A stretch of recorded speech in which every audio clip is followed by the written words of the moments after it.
कि मैं सारण का सांसद रहा हूं, छपरा का सांसद रहा हूं, मेरी लड़ाई बहुत ताकतवर लोगों से हुई है, लेकिन एक सीमा के नीचे मेरे जिला में कोई नहीं गया।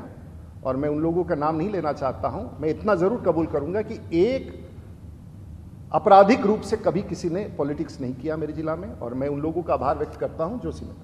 तो ये चलिए आप इनका एक पृष्ठभूमि देखिए, और ये पत्रकारों के लिए जब आप ऐसे व्यक्तियों का 70 धाराएं हैं 31 केसेस में, और ये डकैती का है, राइटिंग का है, आर्म्स का है, थेफ्ट का है, कॉन्स्पिरेसी का है, क्रिमिनल इंटिमिडेशन का है, एब्डक्शन का है, ब्राइबरी का है, पब्लिक ऑर्डर, शायद सीआरपीसी और आईपीसी का कोई धारा बचा नहीं है जो हमारे मित्र के नाम पर नहीं है, लेकिन सब लोग भूल गए हैं।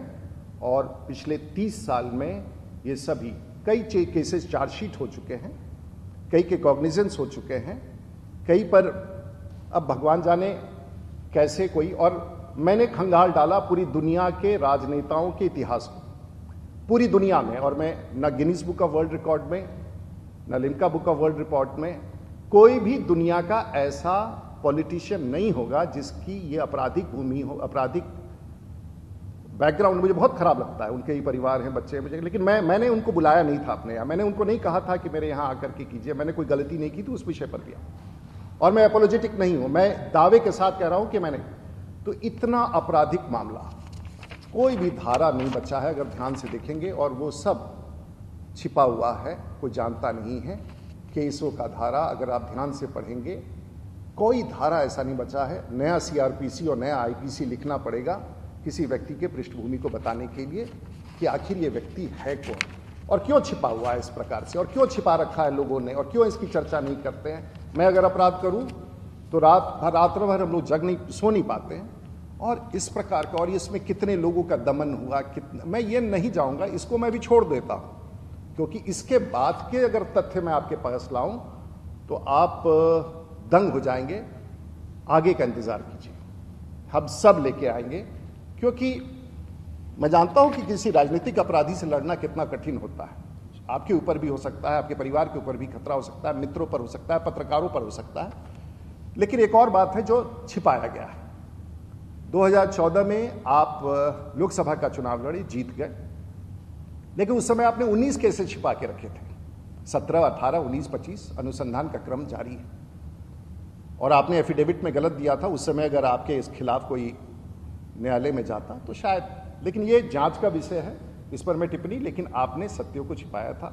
तो मोटे तौर से आपके ऊपर अभी तक मधेपुरा में 6, पूर्णिया में 11, पटना में 29, जो स्पेशल कोर्ट में जो केसेस भेजे गए हैं 29, दरभंगा में 1, गाजीपुर उत्तर प्रदेश में 1, सहरसा में 2।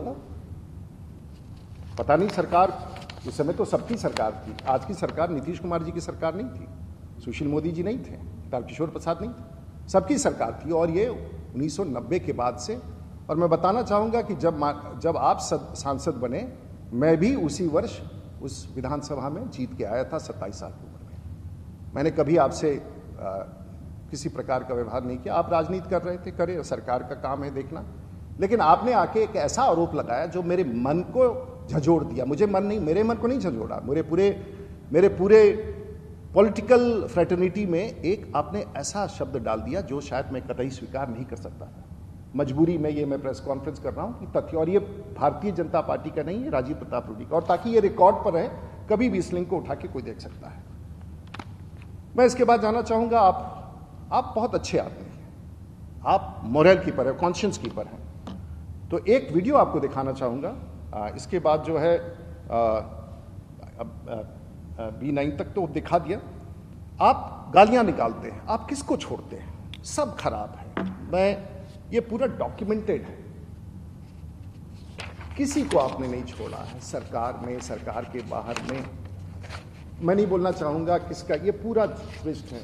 उत्तर प्रदेश के मुख्यमंत्री, बिहार के मुख्यमंत्री सड़क पर ला देंगे, दिखा देंगे। डॉक्टरों के बारे में कोई ऐसा आदमी नहीं बचा है धरती का जिसको आपने अपमानित नहीं किया है, रंजिश नहीं किया। और आप संत हैं और बाकी सब अपराधी हैं, पूरे भारतवर्ष के नेता अपराधी हैं, भारत के स्वास्थ्य मंत्री अपराधी हैं, गृह मंत्री के बारे में आपने बोला और कहा कि इसे जेल भेज देना चाहिए, अपराध करना चाहिए, इसका हम अंतिम संस्कार करेंगे। आपने ऐसी सी बातें कही, किसी ने प्रतिकार नहीं किया, हमने भी नहीं किया। लेकिन कहीं ना कहीं तो किसी को जवाब देना था कि आपका ये नहीं चलेगा। ये पूरा डॉक्यूमेंट है, आप उनके फेसबुक पर जाके देखिए कि देखिए, आपको अच्छा लगता होगा। लेकिन जिन लोगों ने इनको एक चित्रण किया उनके बारे में बता जाऊं। अब इसके बाद मैं एक छोटा सा विजुअल देना चाहूंगा जो इनके बारे में मैंने नहीं कहा।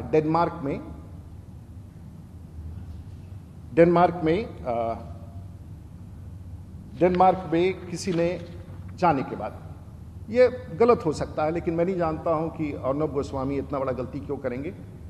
आप देख ले इसको, 30 सेकंड का है, सिर्फ याद कराने के लिए कि ऐसे भी लोग हमारे राजनीतिक जीवन में हमारे सलाहकार हैं और हमें कॉन्शियस कीपर, हमें गाइड करते हैं पॉलिटिक्स के बारे में, राज्य शासन को, मुख्यमंत्री को। ये आप सुन लीजिए, 10 सेकंड का है, उसके बाद